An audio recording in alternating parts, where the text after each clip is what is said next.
will never be another star with the kind of magic and romantic quality that Valentino had.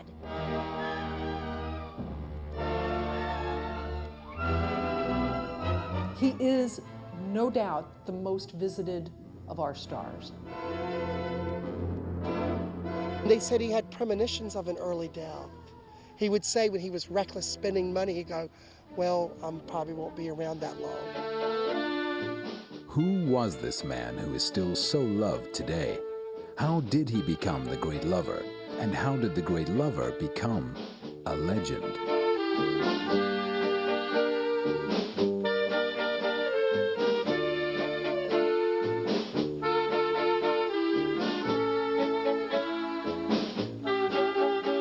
Two significant events in motion picture history occurred in 1895, the birth of Rudolph Valentino in May and the birth of film itself. It was March in Paris, France, when the Lumiere brothers, Auguste and Louis, began filming slices of everyday life with their cinematograph, a camera, printer and projector all in one.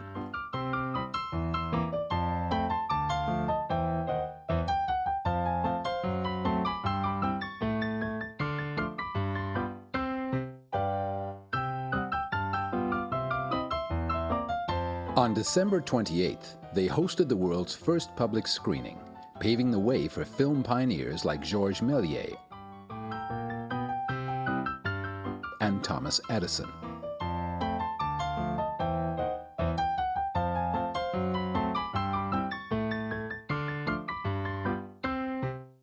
On May 6th, in the small town of Castellaneta, Italy, Rodolfo Alfonso Raffaello Pier Filibert Guglielmi di Valentina di Antonguola was born.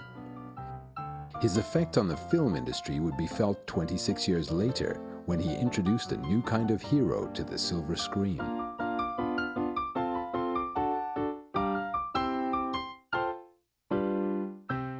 He actually came from a good middle-class family. They weren't wealthy, they weren't the aristocracy. His father was a veterinarian and a dentist, and his mother was French. People forget he was half French. Rodolfo was the middle child of Gabriella and Giovanni Guglielmi. His father died when he was only 11. This loss devastated him, and he grew particularly close to his mother and younger sister Maria. As an adult, he would also share a strong bond with older brother Alberto. He, I think, was a happy child and a lazy child, and his mother loved him and coddled him. I think he got in a lot of trouble. I think he loved dance and music even then, and I think he was misunderstood. Young Rodolfo often led the neighborhood children in games of make-believe. He had a rich fantasy life and a passion for adventure.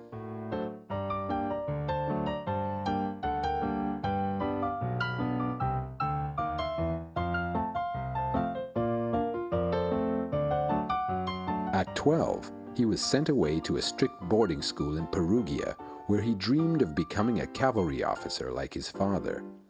He excelled at sports, but refused to study. Willful and rebellious, he became known as a troublemaker.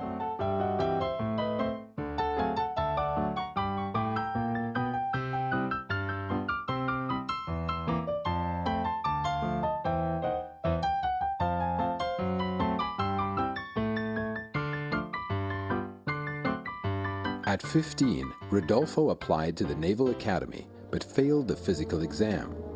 Crushed, he floundered for nearly a year until his mother suggested a new vocation. He went to school to become a landscape architect. He went to the agricultural college in Italy. He actually was interested in agriculture all his life. In fact, he may have been happy, or unhappy for us, but for him, being maybe raising oranges. He always said he's going to have an orange grove. He always said he would garden, and he was a gardener before. He earned his agricultural certificate in 2 years, but the Italian economy was severely depressed. Lured by stories of abundant work in America, Rodolfo boarded a ship for New York on December 9, 1913.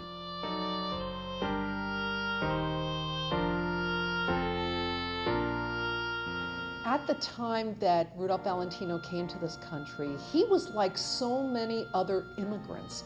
He came here for more opportunity.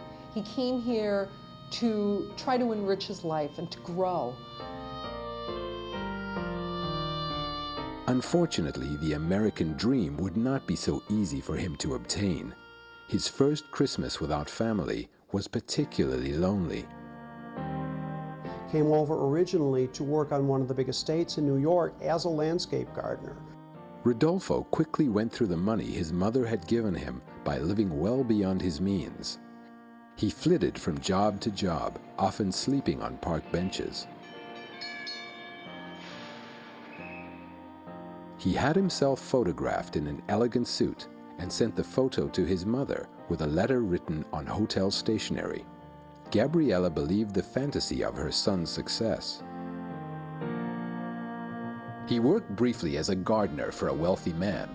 He practiced his English, and then he got a job at Maxim's as a dancer for hire. His charm and talent made him a favorite among lonely wives, especially when he led them in the tango.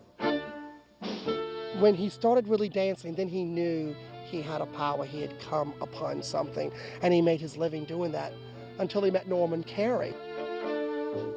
Rodolfo and the actor became fast friends. Both men had a passion for flying, so they took lessons together. Norman introduced him to Bonnie Glass, whose dance partner Clifton Webb was leaving for Hollywood.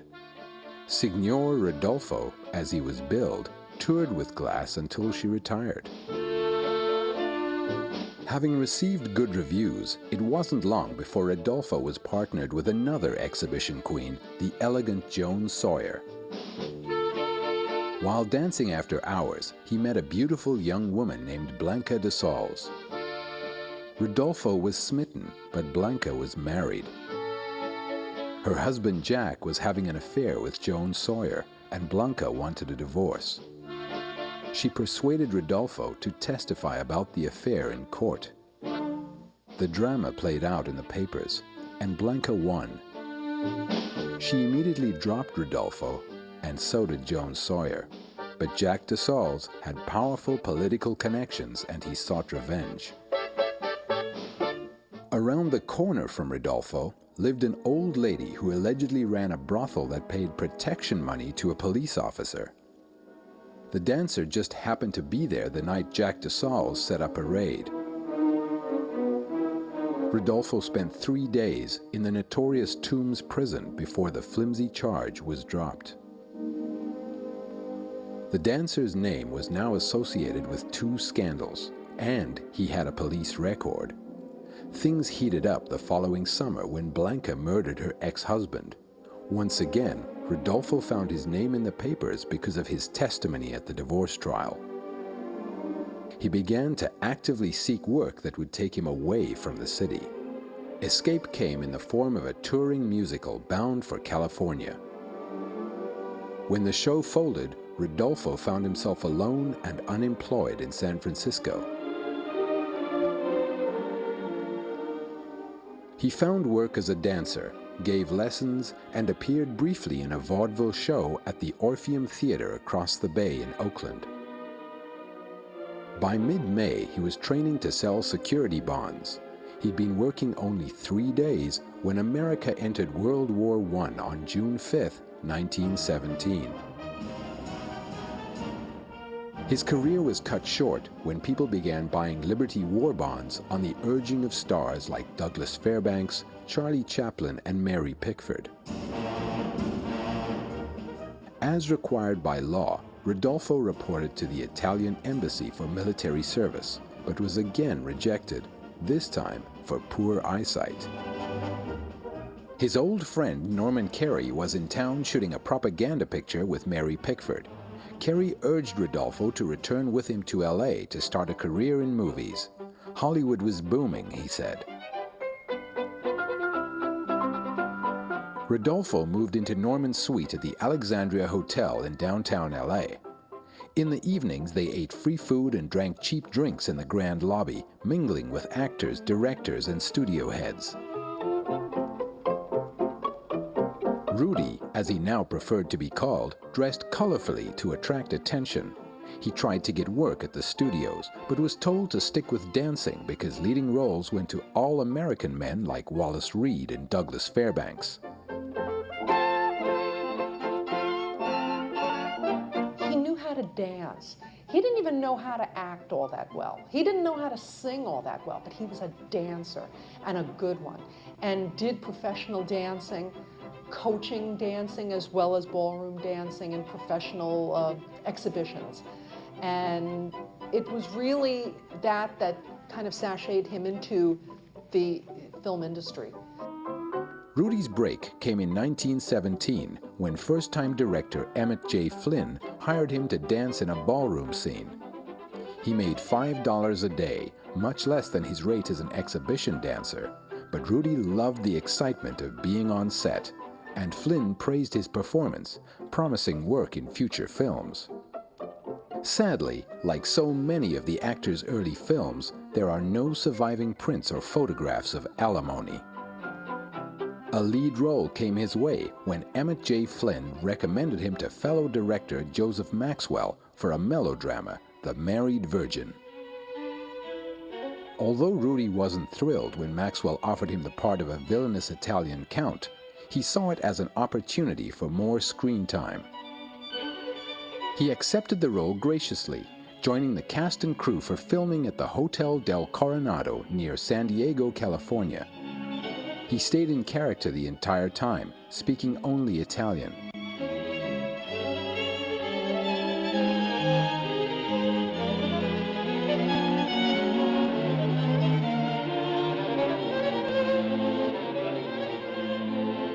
For the first time, he received billing as Rodolfo de Valentini, dropping the hard-to-pronounce Guglielmi.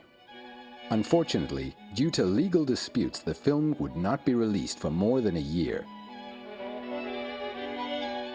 Rudy received the sad news of his mother's death in January 1918. Gabriella had been his greatest supporter, and it was for her that he wanted to succeed. Devastated, Rudy found solace in rereading her letters and continuing to pursue his dream. Some people are going to succeed no matter what. And he definitely was one of those people. He studied hard. I mean, a lot of this stuff did not come to him naturally. He worked at his English, he worked at his grammar. In 1918, he appeared with Carmel Myers in 2 Universal films, A Society Sensation and All Night. In both, he played the aristocratic hero. And he played an American, even though he wasn't, but they put heavy makeup on him to lighten his skin. At that time, it hadn't, kicked in where a foreign lover could, be accepted. In All Night, he demonstrated a flair for comedy as Carmel's tongue-tied suitor. Critics called All Night one of the funniest farces ever presented on the screen. A reviewer of Society Sensation heralded Valentino's appeal to the ladies.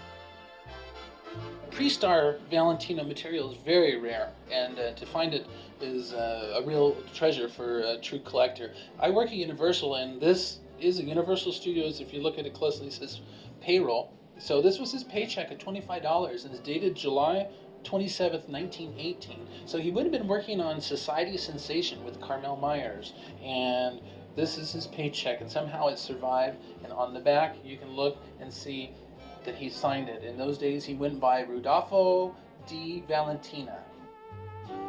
Despite these kudos, Valentino was cast as the villain in most of his early films. He played crooks and cads and killers in a variety of disguises. Sometimes his good looks were unmasked, adding a pleasing layer to the unsavory characters he portrayed.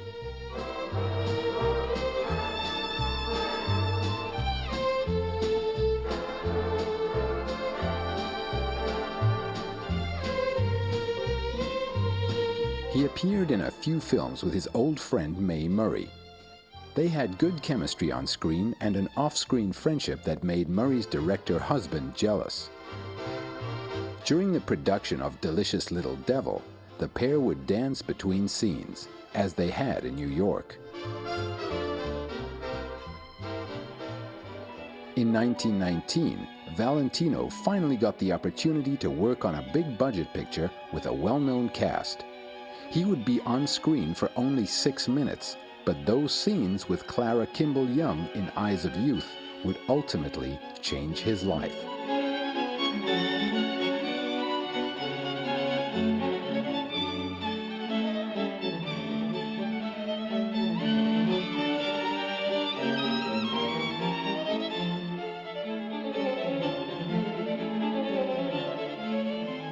Was a real gigolo type role, and you can see the way he was thought of and perhaps what he had done at a time. He had been a taxi dancer. I'm sure he was hungry and did things for money. He was certainly not mean. I don't think he would ever do anything to do with blackmail, but there was a certain sinewy elegance that he had in that part.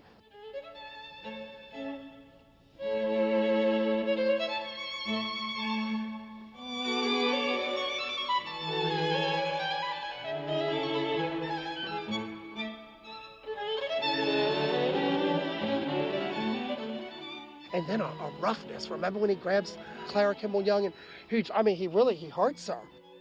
I think that role put him over as an actor.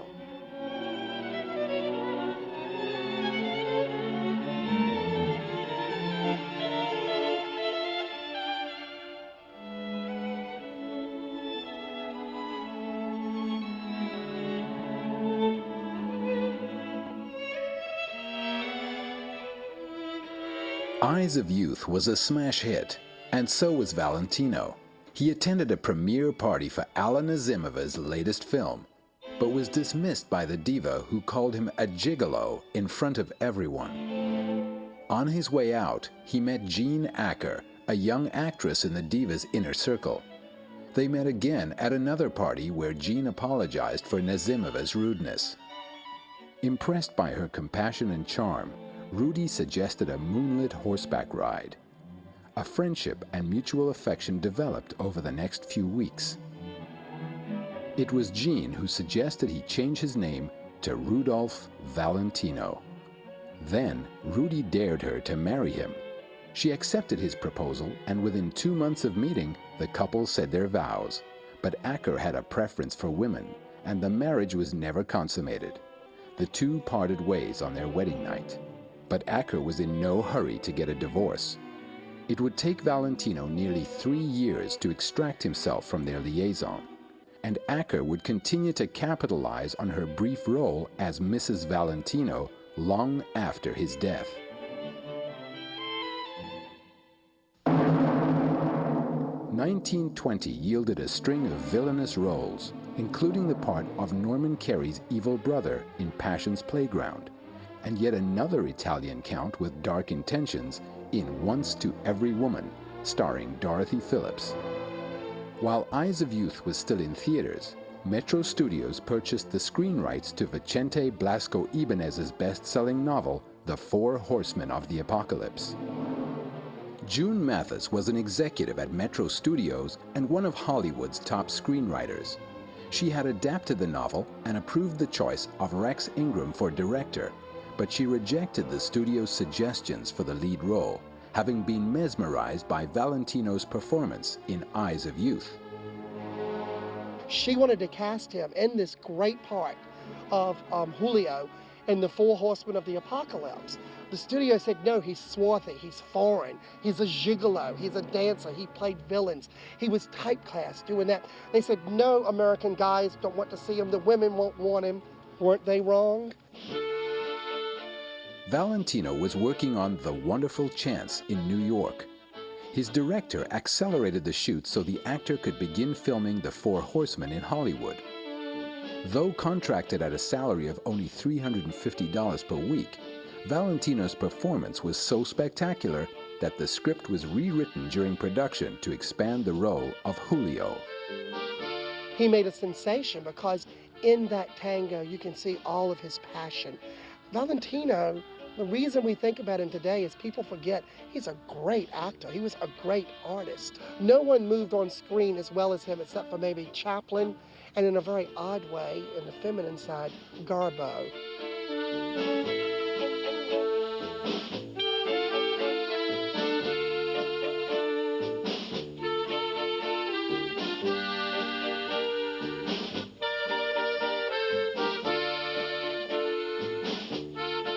I think the Four Horsemen of the Apocalypse is the first time we really see greatness in Valentino in a full-blooded, rangy role that he gave us so much. Sadness, happiness, the dance, that tango changed the world.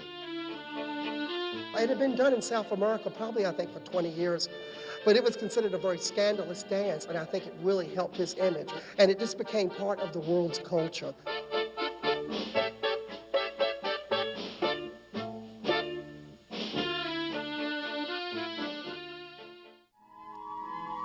Even before the film was released, movie magazines were billing Valentino as Hollywood's next major star.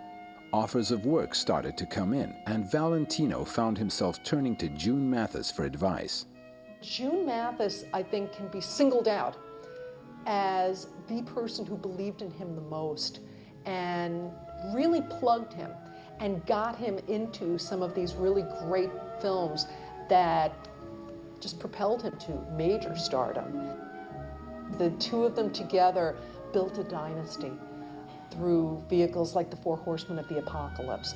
Just magnificent training ground on film from which Valentino grew into an actor of singular proportion. People just ate up this screen persona of his as the smoldering Latin lover, and it carried him through the rest of his career.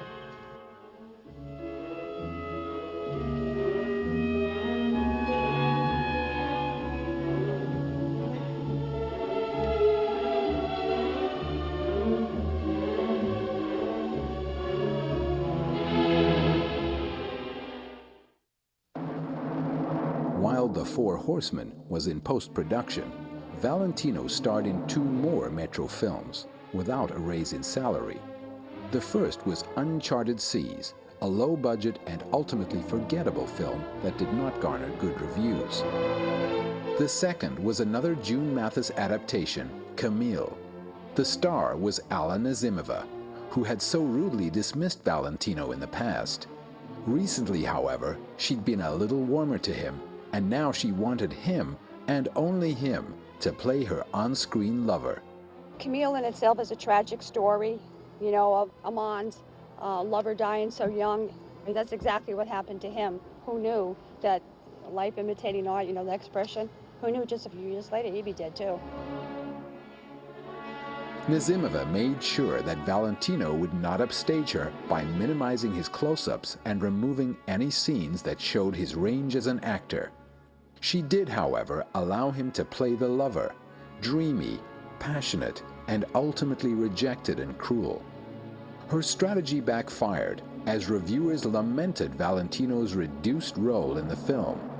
Box office was poor, and Metro soon dropped the actress from its roster. I love him in Camille. I love him with Alla Nazimova. I think he is the best Armand. That's such a cardboard part it can be, and such a kind of puppy dog and simpering part if it's not played properly. And I think that Valentino gave something to that part that wasn't on paper. The death scene's amazing.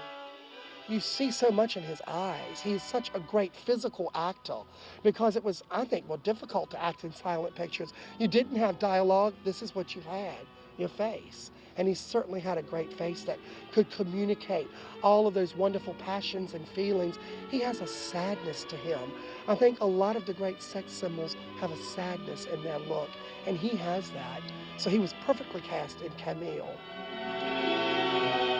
While working on the film, Valentino met the elegant and icy Natasha Rambova.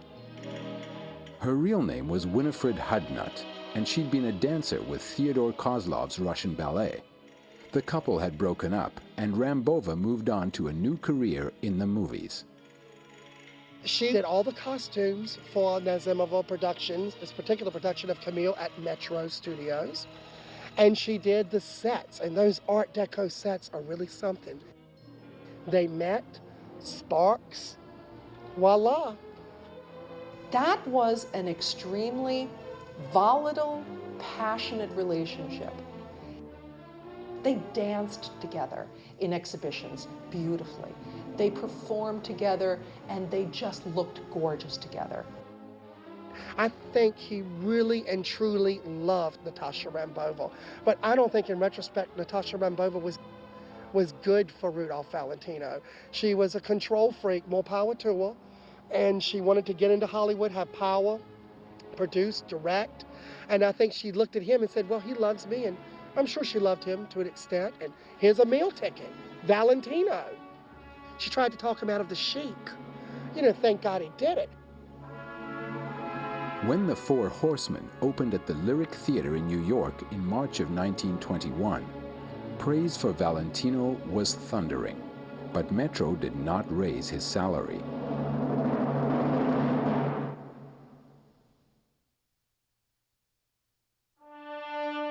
He was assigned to another June Mathis Rex Ingram production, The Conquering Power.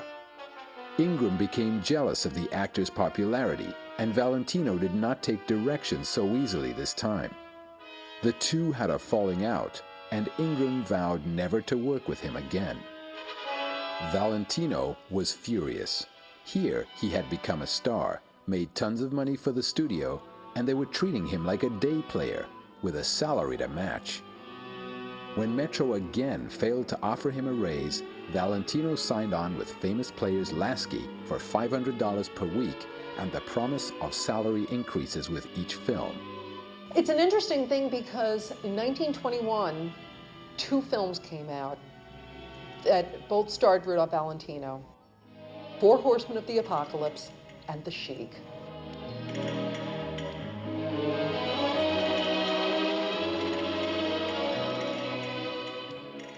I have to say that The Sheik just put him over the edge. The Four Horsemen was a wonderful, exciting film. He was great in it. It really was the first major success that he had. But then The Sheik comes along. And interestingly, it co-stars Agnes Ayres, who is also buried here, and Adolphe Menjou, who is also buried here. Valentino reported for wardrobe fittings and brushed up on his horsemanship. Natasha came on board to design Rudy's costumes. She also appeared as an extra in the film. Cast and crew headed for Yuma, Arizona. You look at the beautiful scenes that he had with Agnes.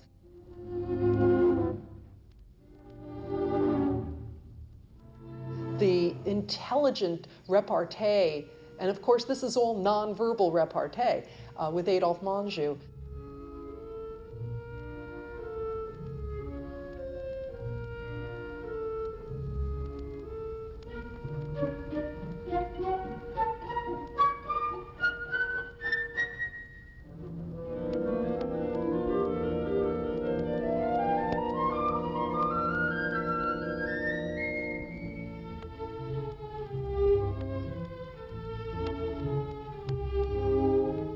Collector Jim Craig met actress Sally Blaine at the annual silent film convention, Cinecon. Blaine and her sisters, Polly Ann and Loretta Young, had extra roles in the film as children. Blaine remembered Valentino fondly. She said, we filmed it out in the desert, and she said every Friday night, as soon as shooting was over for the week, all the adults would want to go into town to drink and dance and carouse and party and do all the things they couldn't do during the week. But she said, but every week, Rudolph Valentino would not go off with the adults, but would stay in camp to babysit the children, because he loved children. And the big tragedy of his life is that he never had any children. And she said he would pull out his guitar and he would sit and he would sing Italian folk songs. Valentino's mother was French, so the French songs that she sang to him when he was a little boy, the Italian songs his nanny sang to him, and he would play games with the children. Typical Valentino. Didn't want to be off with the adults, he wanted to be there with the kids.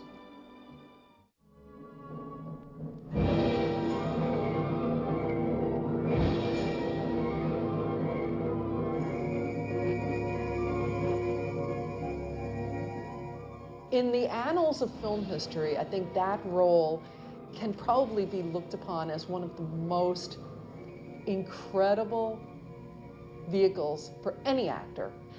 The Sheik for Valentino was it. It made him.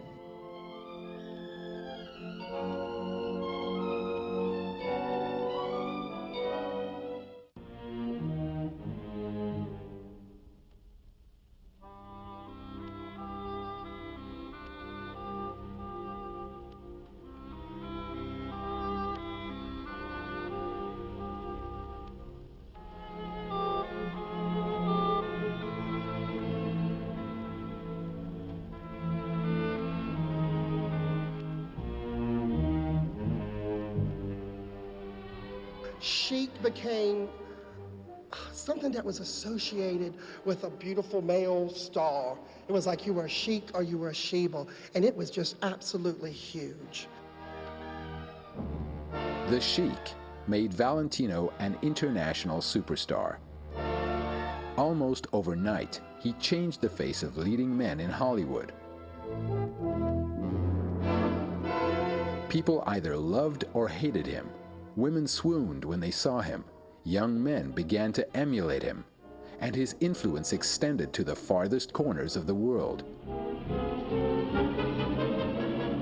In the Forbidden City, Wu Yi, the last emperor, loved films. His favorite star was Harold Lloyd, but he used to play a lot of Valentino films as well, and he particularly loved The Sheik.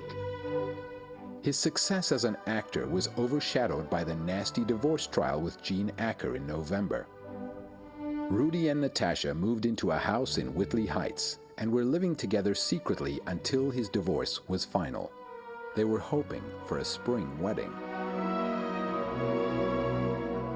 Paramount raised their star's salary to $700 a week for his next film, Moran of the Lady Letty, directed by George Melford. The film proved difficult to shoot because Rudy took Natasha's advice on everything from costumes to lighting and camera placement. Melford tried unsuccessfully to override Natasha's influence, and the film was not a winner. Next came Beyond the Rocks, based on a story by Eleanor Glynn. When Glynn met Valentino, she told the press that he was the greatest lover of the silver screen. A legend was born. Beyond the Rocks stars Gloria Swanson as a woman on her honeymoon who meets and falls in love with a younger man, played by Valentino. For 82 years, the film was presumed lost except for a 1-minute nitrate strip found in 1976. Then, in April 2004, the Netherlands Film Museum announced that they had recovered all 6 reels. And they found that, and a collector had passed away, an elderly collector. Each reel was in a different location, and the cans weren't titled, and they only, by looking up on the internet, the names of the characters in the film, pulled up on the IMDb database that this was Beyond the Rocks. The restored film had its second world premiere at the 2005 Film Museum Biennial.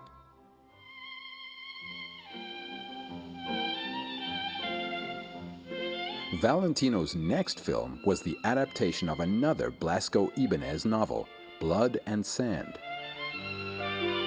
Valentino stars as Juan Gallardo, a Spanish matador torn between love for his sweet and dutiful wife and passion for his scheming mistress.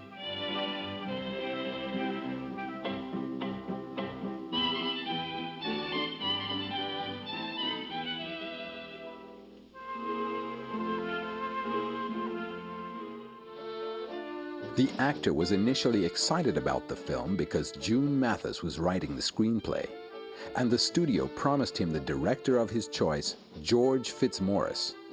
Further, they agreed to shoot on location in Spain, which Valentino thought essential to the realism of the story.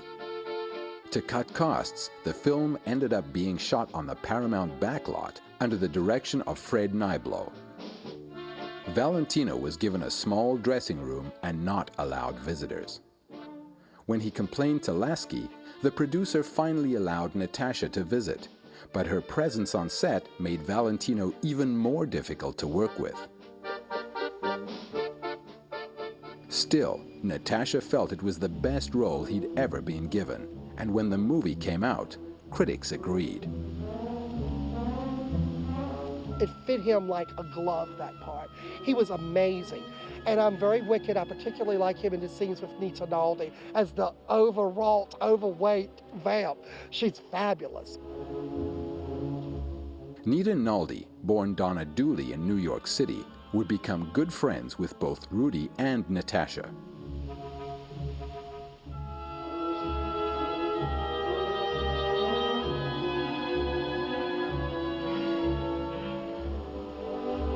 Costumes and footage of actual bullfights were imported from Spain. the resulting film was a masterpiece of artistry and storytelling.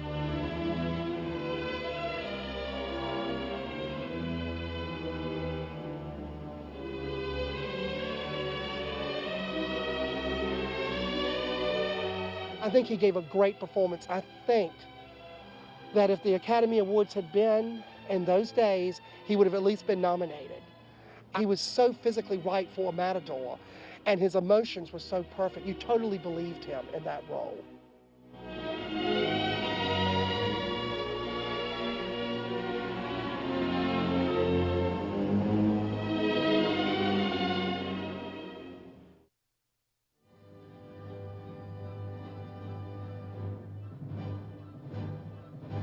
The success of Blood and Sand deepened Rudy and Natasha's bond. Together, they attended events, decorated their new home, and railed against the injustices of Lasky Paramount. Rudy had a hard time reading negative press about his nationality and questions about his masculinity. American men saw Valentino's physical beauty and passionate nature as feminine. Fortunately, his female fans accepted his Latin masculinity, and the star couldn't go anywhere without being mobbed. In April, Rudy began shooting The Young Raja, scripted by June Mathis. Against the wishes of the studio, Natasha designed the costumes and sets. Jesse Lasky tried unsuccessfully to remove her from the picture. Instead, Paramount executives treated her with complete disdain. The couple also had major disagreements with June Mathis, causing a rift in that relationship. Despite tensions in making the film, it was successful at the box office. This piece here is a half sheet on The Young Raja. In 1923, this is the only known copy of this half sheet to exist. It was found in a theater that was being torn down, and it was between the walls used for insulation. That's why you still see it in beautiful condition. Sadly, only a fragment of the film exists today. In the foreign countries, it cost more money in those days to ship the film prints back. So they played through all the continental United States and the surrounding territories. They'd ship these over foreign and get the money, what there was to be had in the initial release. No one projected future, historic significance of these. And they basically told the people to dispose of it, and they had to sign something stating they did. And a lot of these people just piled up in the garage or in the attic or wherever. The surviving footage for The Young Raja was found in a chicken coop in Italy. And obviously nitrate film doesn't hold up well, and it was already deteriorating, and they sent it to the Italian Film Archives, and they sat on it. And Leslie Flint, who ran the Valentino Memorial Guild in London for many, many years, he, out of his own association's pocket, funded the money to save the remaining 26 minutes of footage, or that even would be lost. And it's the only known footage to exist on that film. And over the years, a lot of silent films have been found that way because of foreign prints that were not destroyed.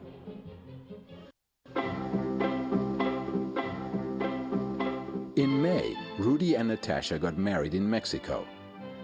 Rudy was jailed for bigamy upon his return because his divorce from Jean Acker would not be final for another year.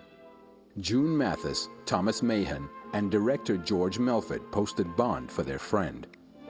The court ordered Valentino and Natasha to live apart until his divorce was final. Paramount was furious with the actor's conduct. The feeling was mutual, and Valentino refused to show up for work. In September, Paramount won a court order barring Valentino from working at any other studio. In 1923, he was arguing with the studios because he wanted better stories. So he was off the screen for almost a year. He couldn't make a movie, but Valentino could still perform live as a dancer. A businessman named S. George Ullman approached him on behalf of the Mineral Lava Beauty Clay Company. In exchange for promoting their product, Mineral Lava would send Rudy and Natasha on a nationwide dance tour, an opportunity for them to make money and gain public sympathy in their feud with Paramount. The couple agreed to a 17-week promotional dance tour of 88 cities at a salary of $7,000 per week. Gene Acker signed the final divorce decree, allowing the couple to remarry quietly in Indiana on March 14th. While on tour, Rudy recorded 2 songs, El Relicario and the Kashmiri Song.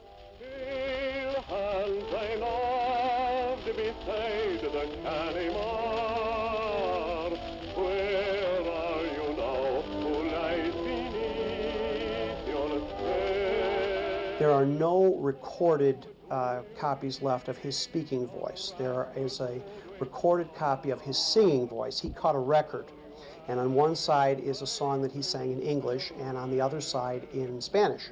But it is the only recording we have of Valentino's voice. Gloria Swanson specifically, they asked her what was his voice like.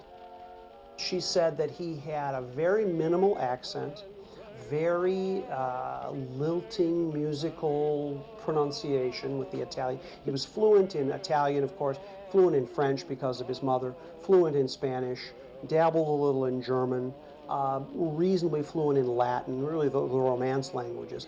Very little trace of an accent. So I think, as with many other silent film stars who were truly talented, I think that he would have made the transition very well. The recordings were not released until 1930. The Valentinos danced their way across America to become Hollywood's hottest couple. Meanwhile, Paramount executives witnessed the ever-growing popularity of their deposed star.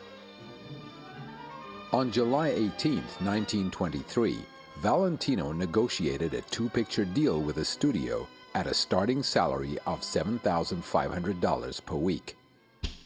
He was also given substantial control over story, cast, and director, and Natasha was given free rein artistically.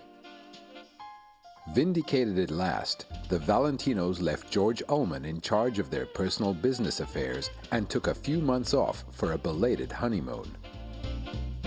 The couple sailed for Europe in late July. They visited London, Paris, Nice, Monte Carlo, and Natasha's parents at their chateau on the Riviera.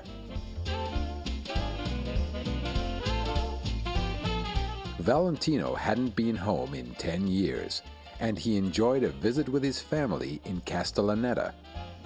Ironically, Valentino traveled unnoticed through most of Italy, as his films were only shown in the major cities.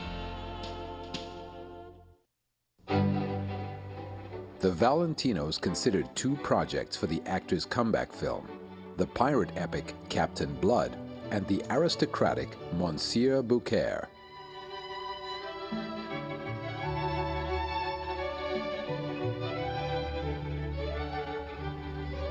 Fans were in a frenzy over their Latin lover's return. Extra police were installed at his hotel and at Astoria studio. Since Valentino hadn't made a film in over a year, every studio he had ever worked for re-released his old movies. Natasha took full advantage of her husband's popularity, demanding and getting everything she needed to create an artistic masterpiece. She also supervised every detail of the production and clashed with the studio about what was best for Valentino's career. She liked artsy films. In fact, when she did get him to do Monsieur Beaucaire, which I love as a film, is so gorgeously shot, a lot of people started talking about him being a little bit effeminate and, oh, look at that. And so maybe in the long run, she wasn't so good for his career. When the film was released in August 1924, the critics were universal in their praise, but the film was more Natasha's than Rudy's, and word got out that she dominated her husband. Missing was the raw sex appeal of Julio, or the Sheik. I like the comedy parts, because Valentino shows that he could have done comedy very well. But it's a costume picture, it's a period picture. I'll be very un-PC and say it's not a man's picture. The film failed to generate a profit for the studio, but the Valentinos were pleased with their artistic masterpiece.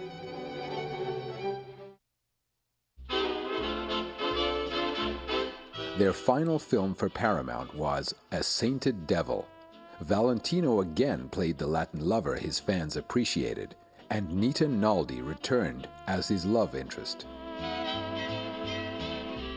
To help her with the costumes, Natasha hired a talented young artist named Adolf Adrian Greenberg. Adrian would go on to become one of Hollywood's greatest costume designers.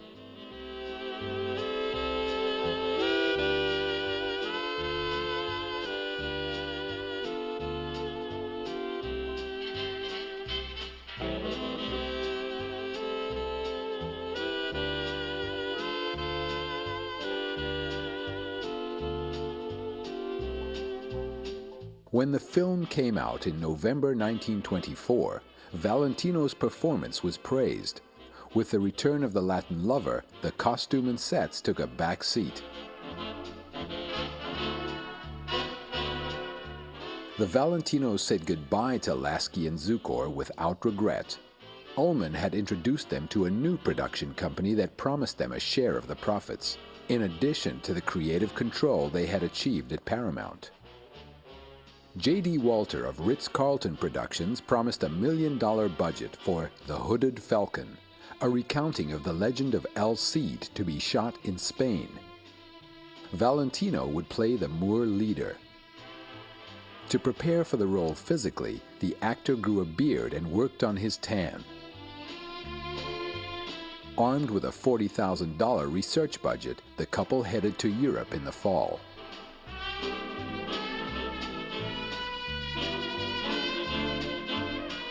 When they arrived back in New York, fans were so appalled by his beard that Valentino allowed himself to be publicly shaved. J.D. Walter criticized the couple's extravagance and informed them that the budget had been reduced to $500,000. The production would have to be shot in Hollywood. In addition, Walter had just purchased the rights to the stage play Cobra. He suggested that the Valentinos move on to this production while he ironed out the problems with The Hooded Falcon. Stunned and deflated, the Valentinos returned to California. While Cobra was in preparation, they redecorated the Whitley Heights house. It became their sanctuary from the demands of Hollywood.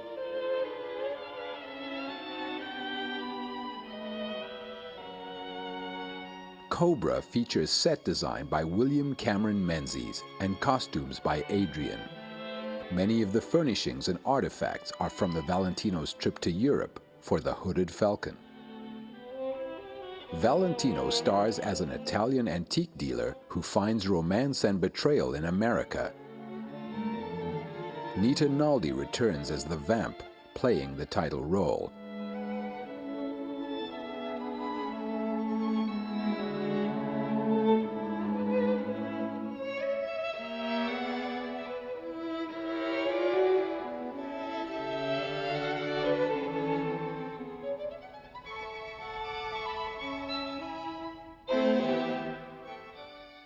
Of all of Valentino's leading ladies, Nita Naldi's the one I wish I could have met. I think she would have been the most interesting, very, very close to Valentino, as well as close to Natasha Rambova.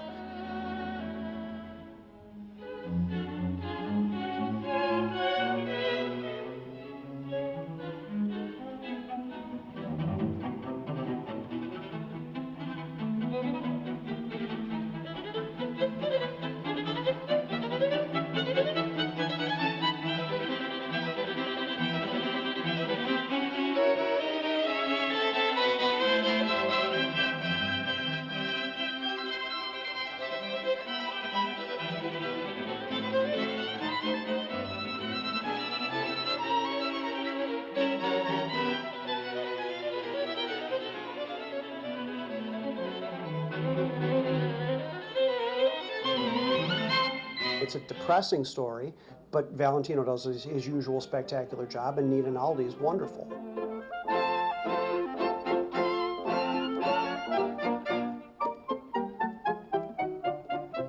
For the fight scene in Cobra, Valentino practiced his boxing skills with Jack Dempsey.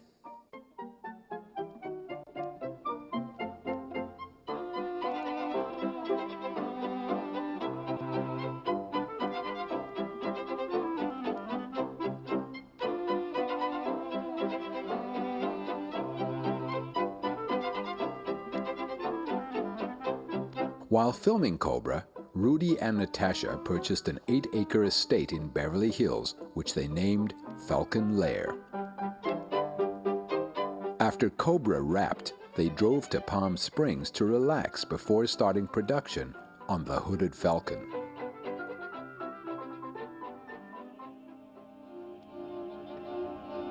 But Ritz-Carlton was so unhappy with Cobra that they refused to release it.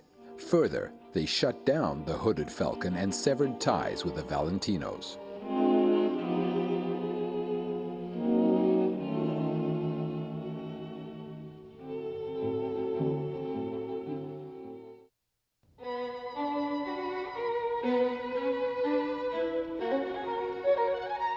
Then, Joseph Schenck, president of United Artists, approached Ullman with a deal. United Artists was known for accommodating the wishes of its stars and allowing them to share in the profits of their movies. The company was formed in 1919 by Douglas Fairbanks, Mary Pickford, Charlie Chaplin, and D.W. Griffith.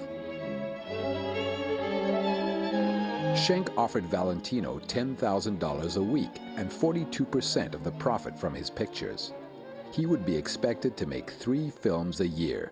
The only stipulation was that Natasha Rambova be barred from any participation.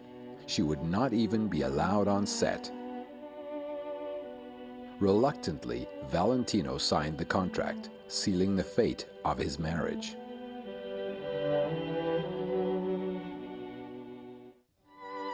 To appease his wife, he gave her $30,000 to produce her own movie, What Price Beauty, starring Myrna Loy and Nita Naldi.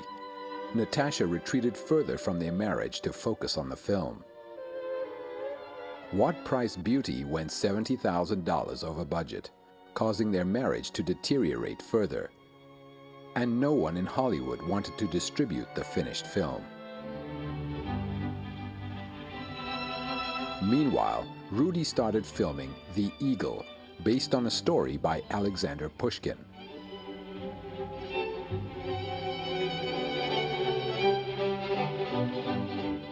The Eagle is about a thief, the Black Eagle, who is kind of almost a Robin Hood type thing. Valentino modeled his performance after the great swashbuckler Douglas Fairbanks, who had enchanted audiences since 1920 when he starred in The Mark of Zorro. He one-upped Fairbanks' penchant for heroes with dual identities by assuming 3 personas: a Russian lieutenant in the Imperial Guard, a masked bandit, The Black Eagle puts this mask on and breaks in and steals money and jewels and that to buy bread for the poor. and a French tutor named Marcel Leblanc.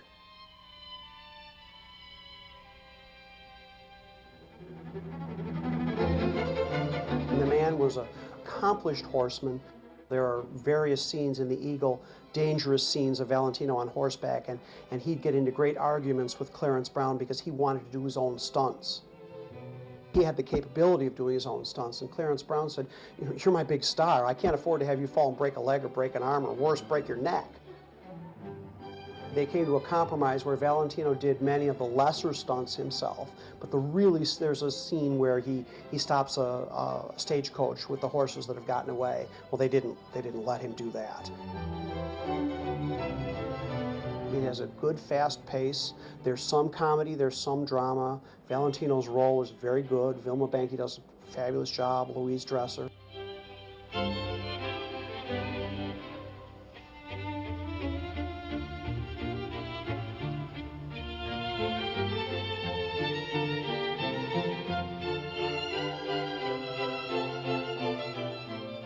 The actor once again demonstrates his talent for comedy, and his chemistry with Hungarian-born actress Vilma Banky is very evident. Gossips would later link the two romantically, but Banky said they were just friends.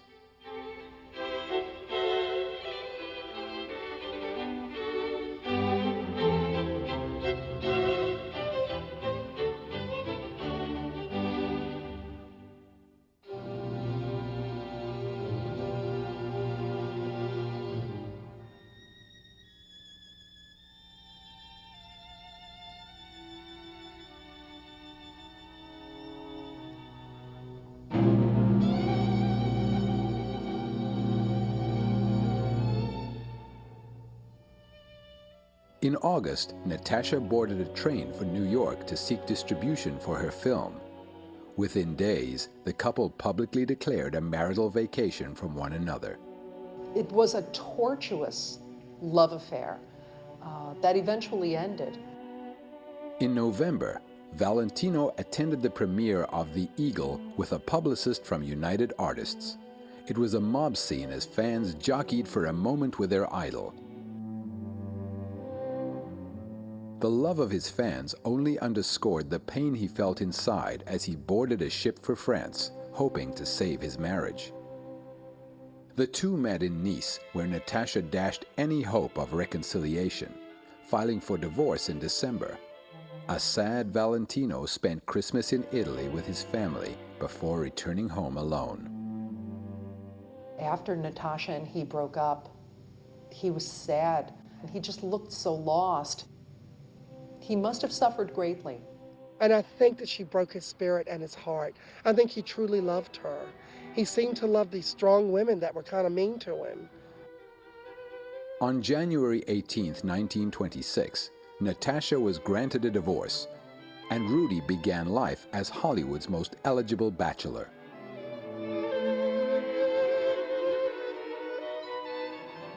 He reconnected with friends and rejoined the Hollywood scene. He told the press he wouldn't remarry before 1930. When the studio suggested that Valentino do Son of the Sheik, he surprised everyone by saying yes. He just spent the last 5 years trying to distance himself from the role that made him a star. But Valentino was heavily in debt, and such a sequel promised to deliver huge profits. Filming began on the United Artists lot in February. Happily, the director was George Fitzmaurice, and Vilma Banky agreed to play his love interest.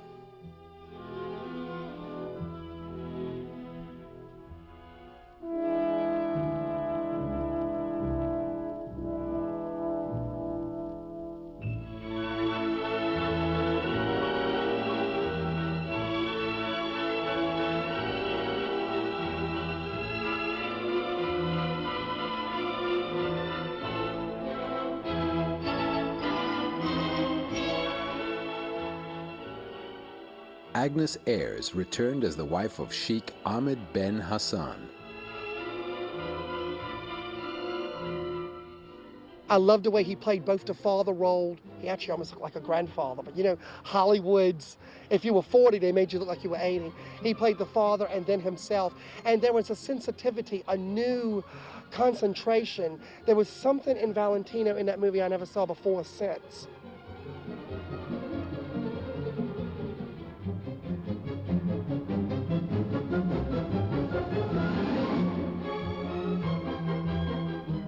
Valentino enjoyed the challenge of the dual role. The scenes in which father and son appeared together were filmed in split screen or using a double.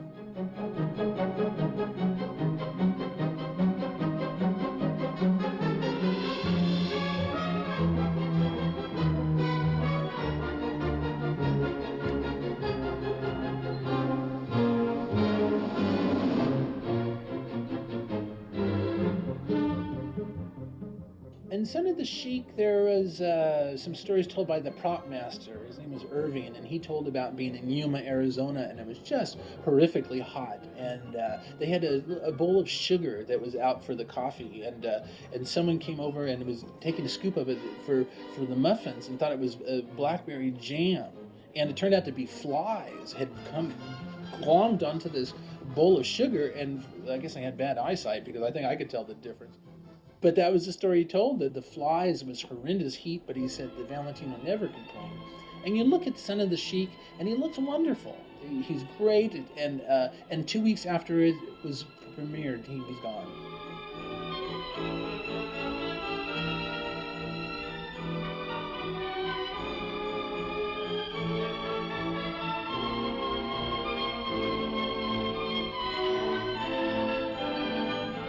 While filming Son of the Sheik, he began seeing Pola Negri.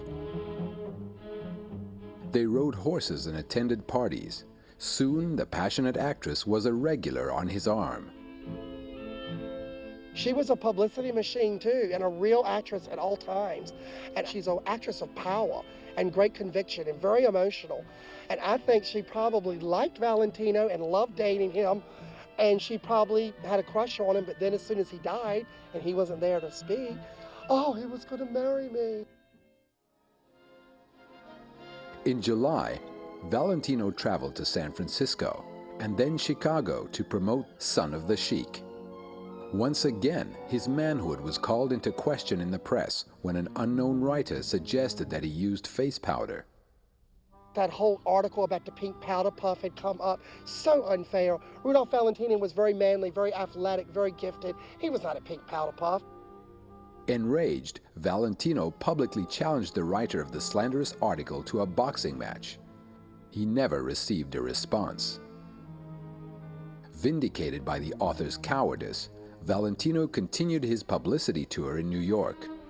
There, he further asserted his masculinity by performing in a celebrity boxing match.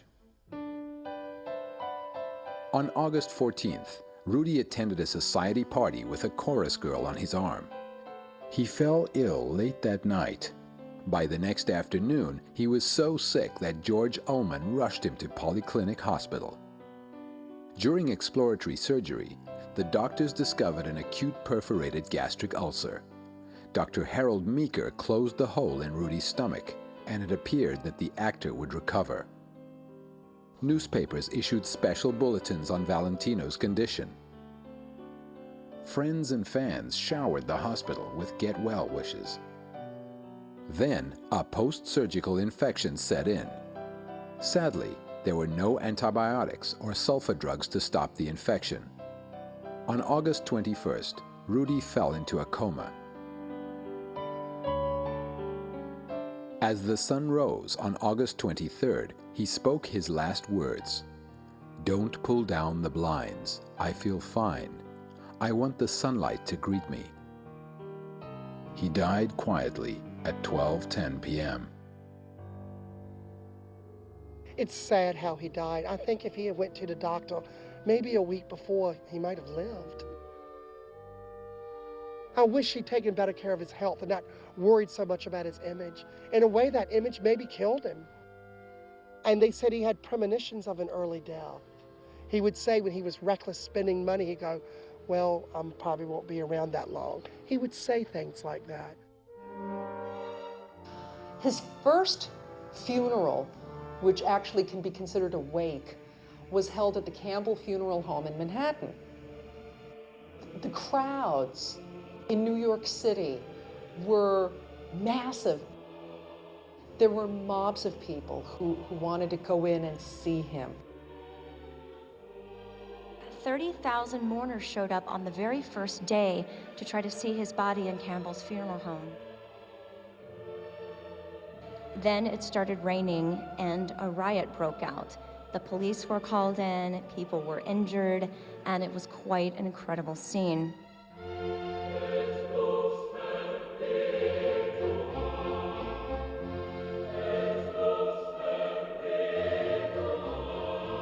It was unbelievable, the outpouring of love, of horror, of sadness, of just an ache that professionals and just people all over the world just felt this lack, this loss so keenly.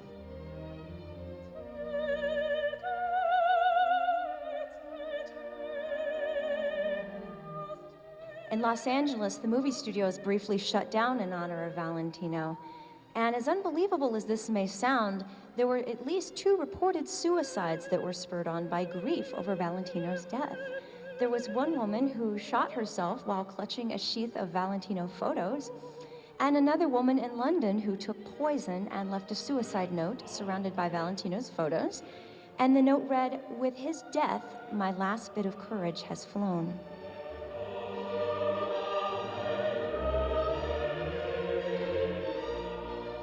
His body was then transported from New York here to Los Angeles for burial, and it was almost akin to a presidential procession across the country. The train made stops in Pennsylvania, in Illinois, in Yuma, Arizona, and across the Midwest. People lined up at the train stations and alongside the tracks to pay tribute to Valentino.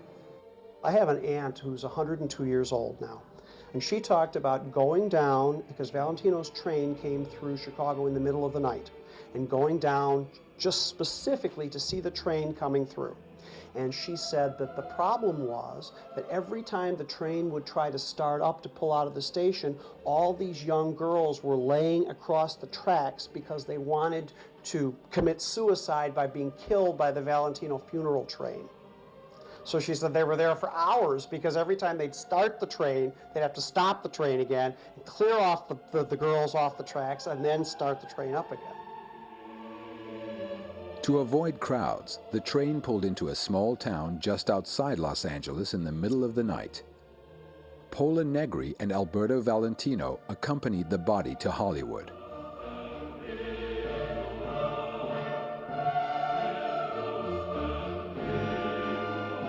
On September 14, 1926, a second funeral was held at the Church of the Good Shepherd in Hollywood. Among the honorary pallbearers were Charlie Chaplin and Douglas Fairbanks. Claiming to be Valentino's fiancée, Pola Negri dressed the part of the widow. We have some articles in our archives at Hollywood Forever about the, I won't say spectacle, but something along that line of Pola Negri fainting and just being so awestruck and just overcome with grief at Valentino's funeral.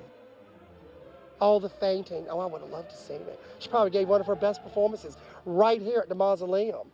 I heard she fainted a number of times for cameras.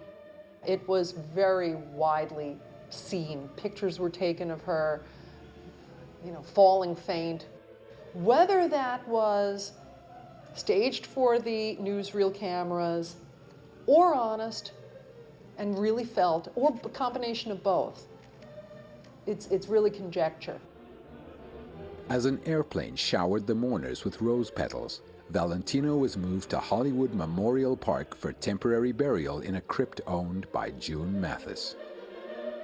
At the time of his death, he hadn't even thought about dying. And as a result, he had no place to be buried. So June Mathis donated a crypt that she and her husband, Silvano Balboni, had purchased crypts in the Cathedral Mausoleum. And she donated one of those crypts to Valentino. Pola Negri, who got a lot of publicity out of his death, she said she was going to construct a marble wedding cake as a tomb for Valentino. It never happened. So he was only supposed to stay in June Mathis' crypt temporarily. Ironically enough, the following year in 1927, June Mathis herself passed away. And so they rest next to each other. I think that's very, very fitting because the two of them together built a dynasty.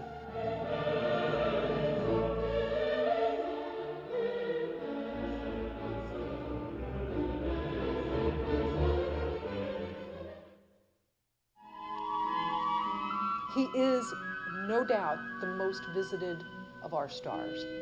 And invariably, when you go to the crypt and you walk up there and you see his name, and right underneath it, you will see Lipstick Prince.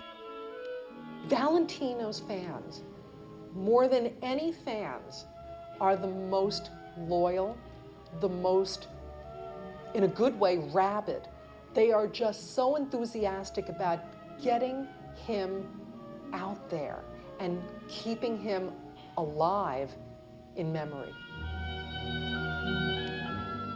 Hollywood Forever is very, very proud of the annual memorial service that we have for Rudolph Valentino. We're particularly proud of the fact that it is the oldest and longest running annual event in the city of Hollywood. It even predates the Academy Award ceremonies. It started in 1927, and the players have changed. There's been the outlandish, there's been the sincere. There's people who came, cried, held seances there. People came in the early days and said that Rudy had appeared to them in a dream and instructed them to come to the crypt and see him. In the first 2 years, from 1926 to 1928, the first 2 years he was buried there, 100,000 people had found their way to go down that corridor and see his resting place.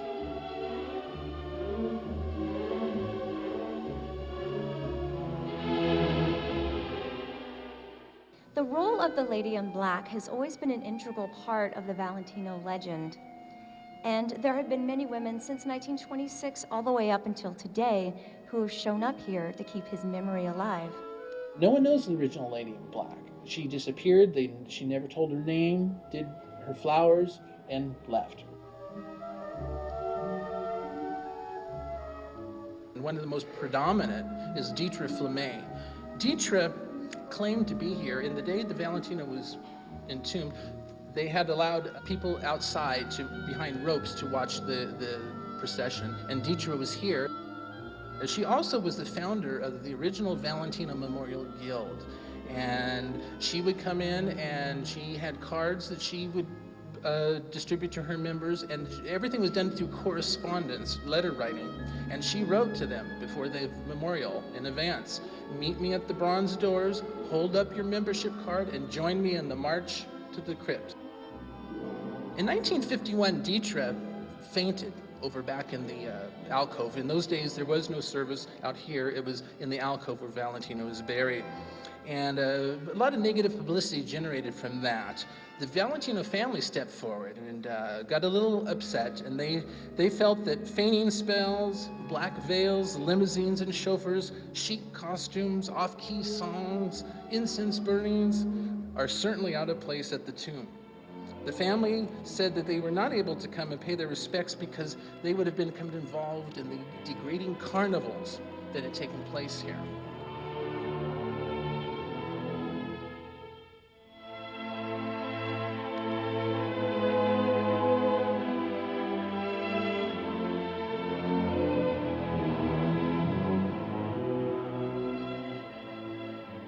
The other most colorful Lady in Black would be Estrelita del Rego.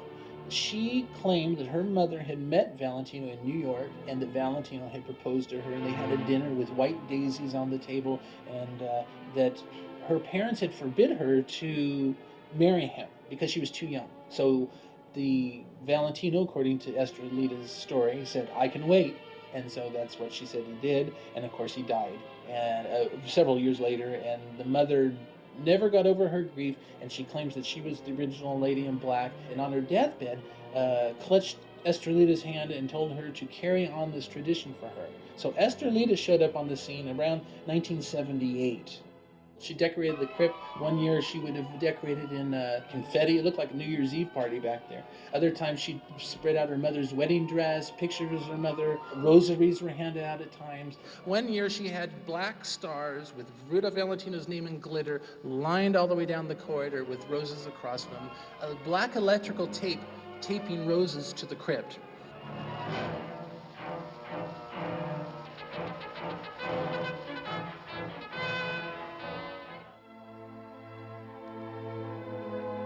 To the public, this man was more than just a man. He was more than just a movie star. Many people saw him as some sort of a god or a hero. And again, it goes beyond just being a star. It goes into the territory of being a legend and being an icon. Part of it, of course, has to be when someone is stricken at the height of their fame, dies young, there's definitely a mystique that's built up around them. But I think Valentino has endured because most of us, yes, we may first be attracted to the mystique, But you start to watch the films, you start to learn more about the man and see that he really did have talent. And he had little, if any, professional training. He just had an innate talent for acting.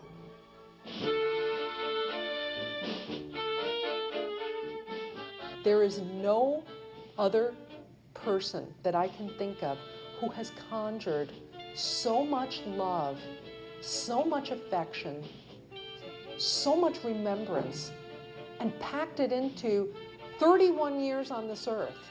And he's been dead doubly as long as he was ever alive, and yet he's still so very much alive to his fans. To me, that's his legacy. To me, that's the greatest gift he gave.